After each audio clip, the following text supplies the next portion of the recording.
सबसे बड़ी खबर राहुल गांधी के दक्षिण प्रेम पर छिड़े सियासी संग्राम की है।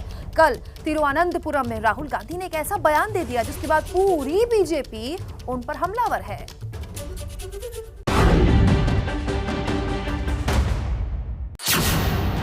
राहुल की आदत ने बढ़ाई राजनीतिक अदावत। For the first 15 years, I was a member of parliament in the north.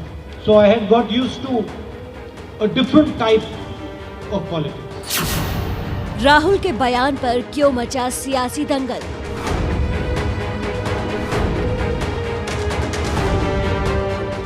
वही कांग्रेस थी जिसने धर्म के नाम पर पहले भारत और पाकिस्तान में देश को बांट दिया। क्या राहुल ने राजनीति को उत्तर दक्षिण में बांटा? For me, coming to Kerala was very refreshing because suddenly I found that people are interested in issues. अपने खानदानी सियासी संस्कार की बदौलत महज 33 साल की उम्र में राहुल गांधी अमेठी से पहली बार सांसद बने, लेकिन 2019 में उन्हें दक्षिण की सेफ सीट वायनाड का रुख करना पड़ा। लेकिन उनकी नई राजनीतिक कर्मभूमि से प्रेम ने विवाद को जन्म दे दिया है। वजह बना तिरुवनंतपुरम में दिया उनका एक बयान। For the first 15 years, I was a member of parliament in the north. So I had got used to a different type of politics. And for me, coming to Kerala was very refreshing because suddenly I found that people are interested in issues and not just superficially, but going into detail in issues. I really enjoy going to Kerala and I really love going to Wayanad. It is not just the affection, because affection of course is there, but it is the way you do your politics. If I might say so, the intelligence with which you do your politics. So for me it has been a learning experience and a pleasure. Rahul का यही बयान आज देश में बहस का सबसे बड़ा मुद्दा बनेगा, क्योंकि राहुल गांधी कह रहे हैं कि दक्षिण के लोग मुद्दों में रुचि रखते हैं। तो क्या समझा जाए कि उत्तर भारत या अमेठी में मुद्दों की राजनीति नहीं होती? राहुल का दावा है कि वायनाड के लोग सतही नहीं बल्कि विस्तार से मुद्दों की राजनीति करते हैं। तो क्या ये समझा जाए कि उत्तर भारत के लोगों को मुद्दों की जानकारी नहीं है? राहुल कह रहे हैं कि उन्होंने दक्षिण के लोगों से सीखा। तो क्या अमेठी का उनका 15 सालों का अनुभव कुछ नहीं रहा? ये सारे सवाल अब बीजेपी राहुल गांधी से पूछ भी रही है और अपनी सुविधानुसार भुना भी रही है। हमले पार्टी के शीर्ष नेतृत्व से लेकर कार्यकर्ता स्तर तक शुरू हो चुके हैं, जिसका आगाज किया जेपी नड्डा ने। उन्होंने ट्विटर पर लिखा, कुछ दिनों पहले वो राहुल गांधी नॉर्थ ईस्ट में थे और भारत के पश्चिमी हिस्से के खिलाफ जहर उगल रहे थे। आज दक्षिण में उत्तर के खिलाफ जहर उगल रहे हैं। राहुल गांधी जी फूट डालो और राज करो की राजनीति काम नहीं करने वाली। लोगों ने इस राजनीति को खारिज कर दिया है।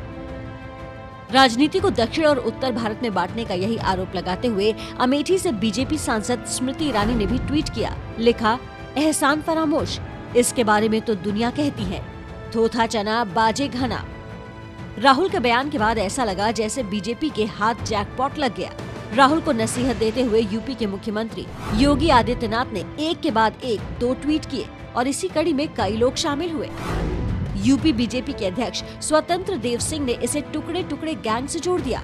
ट्वीट किया, धर्म के आधार पर बांटना, जाति के आधार पर बांटना, क्षेत्र के आधार पर बांटना। टुकड़े टुकड़े गैंग के मार्गदर्शक राहुल जी की बचपन से शिक्षा इन्हीं विषयों पर केंद्रित रही है।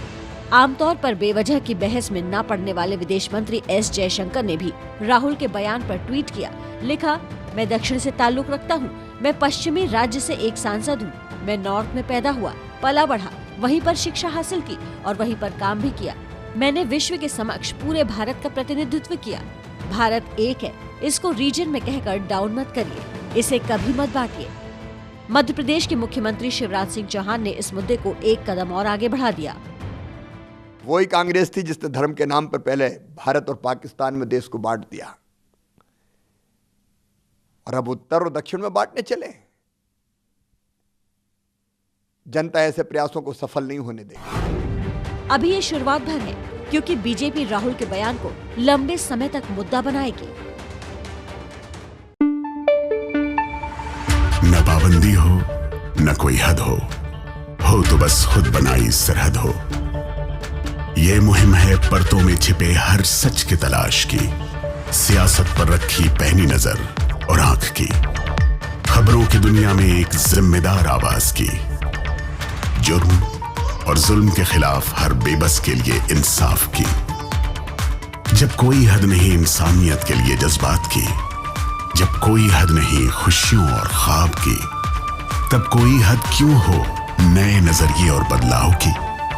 तोड़ के हदों के ताले नए सपनों को पाले, बांधे सबको एक धागे, आपको रखे आगे। ABP news.